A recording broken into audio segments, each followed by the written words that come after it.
S ಇನ್ನು ಈಶ್ವರಪ್ಪ ಮುಖ್ಯಮಂತ್ರಿ ಆಗಬೇಕಿತ್ತು, ಅವರು ಕೇಳಲಿಲ್ಲ. ಈಶ್ವರಪ್ಪ ಅವರಿಗೆ ವಯಸ್ಸಾಗಿದೆ ಅಂತ ಹೊರಗೆ ಹಾಕಿದ್ದೀರಿ, ಈ ರೀತಿ ಹೇಳಿಕೆ ಕೊಟ್ಟಿರೋದು ಸೋಮೇಶ್ವರ ಶ್ರೀಗಳು. ವಿಜಯಪುರದಲ್ಲಿ ಸೋಮೇಶ್ವರ ಶ್ರೀಗಳು ಈಶ್ವರಪ್ಪ ಪರವಾಗಿ ಮಾತನಾಡಿದ್ದಾರೆ. ಕ್ರಾಂತಿವೀರ ಬ್ರಿಗೇಡ್ ಮಾರ್ಗದರ್ಶನ ಮಂಡಳಿಯ ಅಧ್ಯಕ್ಷರು ಸಿಎಂ ಆಗಬೇಕಾಗಿದ್ದವರನ್ನ ಮೂಲೆ ಗುಂಪು ಮಾಡಿದ್ದು ಸರಿಯಲ್ಲ.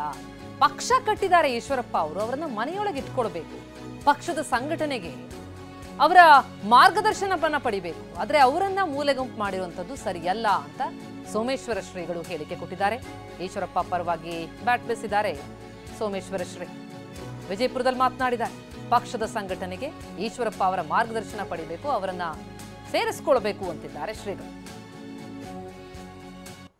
ಈ ಬ್ರಿಗೇಡಿನ ಉಸ್ತುವಾರಿಗಳು ಬಹಳಷ್ಟು ಸಹೋದರಗಳು, ರಾಜಕಾರಣಿಗಳು, ಉಪಮುಖ್ಯಮಂತ್ರಿಗಳು ಅಷ್ಟೇ ಅಲ್ಲ, ಮುಖ್ಯಮಂತ್ರಿನೂ ಆಗಬೇಕಾಗಿತ್ತು.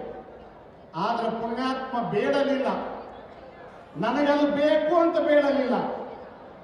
ಆದ್ರೆ ನೀವು ಕೊಡಲಿಲ್ಲ, ಕೊಡಬೇಕಾಗಿತ್ತು. ಏನ್ ಮಾಡಿದ್ರಿ? ವಯಸ್ಸಾಗ್ಯದಂತ ಹೇಳಿ ಅವ್ರನ್ನ ಮನೆಯಾಗಿ ಬಿಟ್ರಿ.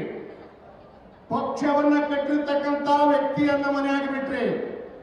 ಒಂದು ಮಾತು ಹೇಳಕ್ ಬಯಸ್ತಾ ಇದ್ದೀನಿ ನಾನು, ಇವತ್ತ ಬಿಜೆಪಿ ಅಧಿಕಾರವನ್ನ ಕಳ್ಕೊಂಡು ಕುಲ್ಲಕ್ಕೆ ಕಾರಣ ಯಾರು ಅಂತ ಕೇಳಿದ್ರೆ ಎಸ್ ಈಶ್ವರಪ್ಪನವರೇ ಕಾರಣ. ಅಧಿಕಾರ ಕಳ್ಕೊಂಡು ಬಿಜೆಪಿ ಮೂಲಿ ಗುಂಪಾಗಿದೆ. ಅಂತ ವ್ಯಕ್ತಿಗಳನ್ನ ಹೊರಗೆ ಹಾಕಬಾರದು. ಇವತ್ತಿಗೂ ಹೇಳ್ತೀನೋ ಅಂತ ವ್ಯಕ್ತಿಗಳನ್ನು ಒಳಗೆ ತಗೋಬೇಕು. ಬಿಜೆಪಿ ಅಷ್ಟೇ ಅಲ್ಲ, ಯಾವುದೇ ಪಕ್ಷದಲ್ಲಿ ದುಡಿದವರನ್ನ ಹೊರಗೆ ಹಾಕಲಕ್ಕೆ ಹೋಗಬಾರದು. ಅಂತ ವ್ಯಕ್ತಿಗಳನ್ನ ಮನೆಯೊಳಗೆ ಇಟ್ಟುಕೊಂಡು ಅವರ ಮಾರ್ಗದರ್ಶನದಲ್ಲಿ ಮುಂದೆ ನಡೆಯುವಂತ ಕೆಲಸ ಆ ಪಕ್ಷದ್ದಾಗಬೇಕು. ಅಂದಾಗ ಪಕ್ಷಕ್ಕೊಂದು ಬೆಲೆ ಇರ್ತದೆ. ದುಡಿಸ್ಕೊಂಡು ಪಗಾರ ಕೊಡುವುದಿಲ್ಲ, ಇದು ಯಾವ ನ್ಯಾಯ?